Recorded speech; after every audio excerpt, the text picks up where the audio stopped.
That didn't go as planned. Not at all.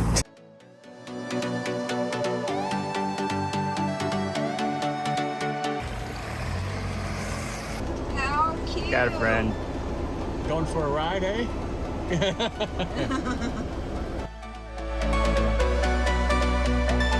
So just to start off this week's video, I will say that I am quite embarrassed for what happened in this video. It was not the goal to get stuck with the new Ford Bronco when we finally found mud. We finally found some mud, we finally found some water, off-roading up at Tillis Hill and the Citrus Track in Inverness, Florida. And all was going fine and dandy until I decided to go through some standing water without checking the depth of that water. So give me some crap in the comments below. I know, I was stupid, but I did it and I learned. I won't do that again. So Nikki and I actually went up and got camp set up before Alli got off work, and she drove up to meet us later. When I turned on to Trail 13, I stopped to let Nikki out to go potty, and as it happened, a park ranger had turned on that road, saw me with Nikki. Now Tillis Hill is not pet friendly. You're not allowed to have dogs there. We've camped there before, like 3 times, and we keep Nikki in the RV, and we never let her out in the campground. And I thought that as long as you keep them in the RV, you should be fine. Plus, the fact that Nikki is a service dog, she is an emotional support dog for Alli. But the park ranger said that they do not consider emotional support dogs, so she did let us stay. There was only 3 other campers in this campground at this point, and 2 of those other campers were with us. So there was really only 1 other camper in the campground. It was completely dead. As you can see, as we're driving through the campground here, I mean, there is no one here. No one came out on Saturday with horses or anything. I guess it's just been too hot for people to camp up there. The camp host actually told our friend Jamie that it's been like that for over a month. Since, you know, we did get warned about Nikki being there, we probably will never go back to Tillis Hill. It's just not worth it when you can go to Holder Mine, and it is pet friendly. Even if friends stay at Tillis Hill, I mean, they're only a couple, 3 miles apart, so that's probably what we will end up doing in the future. So guys, we're heading down Trail 13 to Trail 10 to meet up with Jeff, Marcy, Jamie, and Sharon. They are just getting back from hiking the Jeep Cave Trail. We opted to stay in the air conditioning today since we've done that a couple, 3 times. But we're heading down to Inverness. We're gonna see what there is. As far as pet friendly, that was a big pothole. We're gonna see what there is as far as a pet friendly restaurant in Inverness, because we've never really eaten in Inverness, so we will let you guys know what we find. We did go and try out a new restaurant that Jeff and Marcy had recommended to us, the Cove up in Inverness, and the food was really good. We did have an issue with some service, but you know, definitely it's a pet friendly place, and the food and the prices were good and reasonable. I think we just had a little incident with someone forgetting to bring our friend Sharon her food, but all's well that ended well. Well, we just went by Holder Mine just to check it out, and campground was fairly empty, but oh my goodness, that is where we off-roaded the last time and camped. And that Trail 10 was dusty as dusty can be, just as bad as it was the last time we were here. Our seats are coated in here. Yep. We are on Trail 13, which leads back over to Tillis Hill Recreation and Campground. It's not near as bad. It's a dirt road too, but it's not near as dusty. You can see behind us. Not kicking up near as much dust. So the first day we went off-roading and doing some exploring around with Jamie and Sharon and Jeff and Marcy. It was just me, Christian, and Fran. Alli stayed back to do some homework and schoolwork. We actually did find some mud. There was a couple mud holes that were really fun.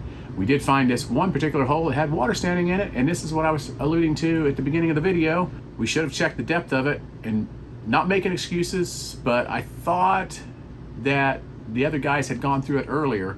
I was mistaken, so I thought it was safe, and that's my excuse, and I'm sticking to it.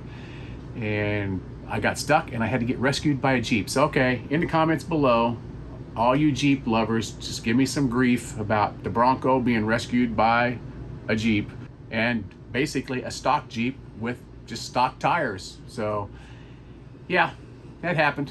That didn't go as planned. Not at all. Did you guys make it through? We didn't go through this. Oh. Now you tell me. We just attempted to go through this, and It was an epic fail. Epic fail.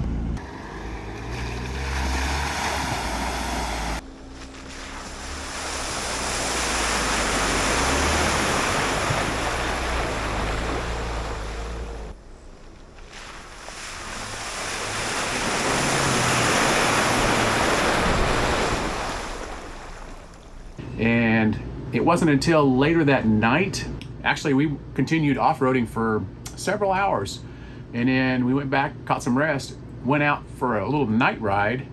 And during the night ride, we were going to go over to Holder Mine, where the cemetery is over there off of Trail 10. As we were about halfway into the drive through the forest, my charging system warning came on. And okay, I thought, well, all right, so maybe something's wrong with the battery.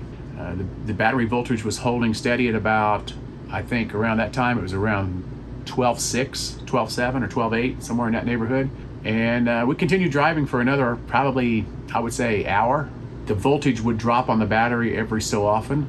So by the time we ended up getting back to Trail 13 and back towards Tillis Hill, I had to call Jamie, who was leading the pack, and I told him, I said, speed up, dude. Everything is starting to shut down on the Bronco.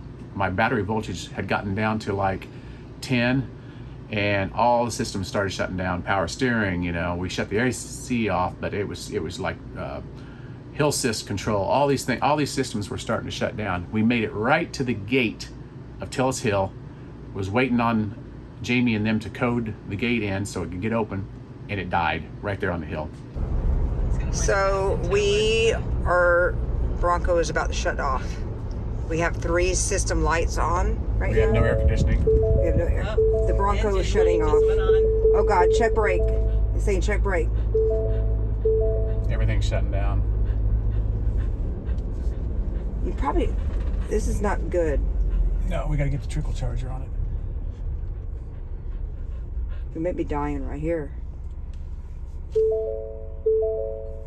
He'll start assist not available. Wow.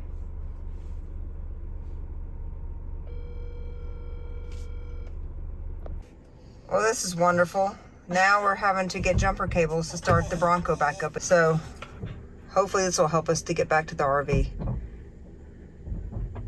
At that point, Jeff got some jumper cables from his RV, came back, jumped us, and he went home out of the goodness of his heart. They live like a few miles from there, and got a trickle charger, and we let it trickle charge overnight. So next morning, I've gotten out here and I've actually cleaned all the mud off as much as I can.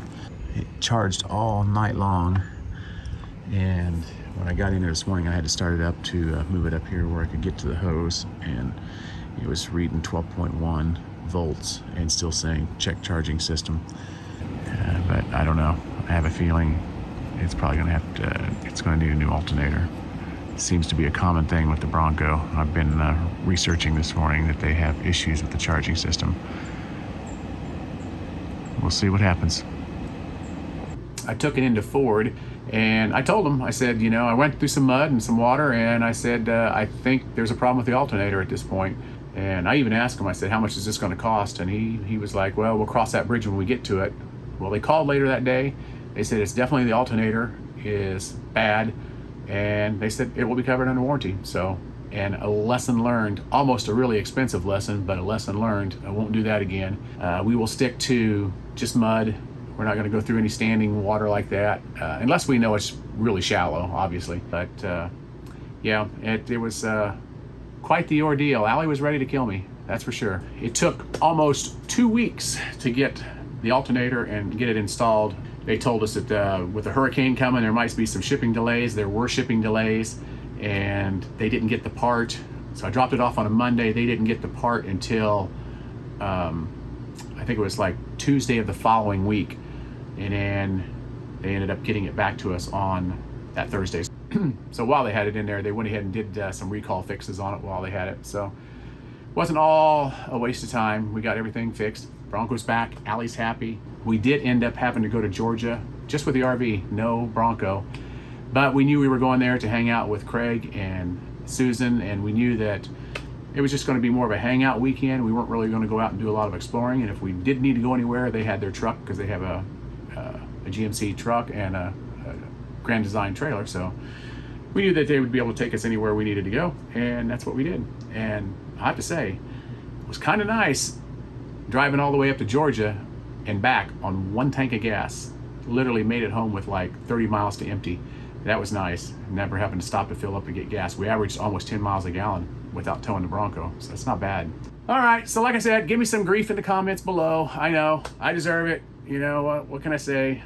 I wasn't thinking very clearly, and Alli said if she'd have been with us, she said the first time I pulled in there and didn't make it and I backed out and I went back to try it again, she's like, you would have never tried it the second time. I would have been like, she was like, I would not have let you go the second time. So she's probably true. Or she might have said, go faster. I don't know. Well, this has been a fun weekend, but also a frustrating weekend with the issue with the Bronco. We are packed up. All right, guys, that's going to wrap it for this week's video. We'll keep you posted on what happens with the Bronco, and we will catch you guys next week. Bye, guys.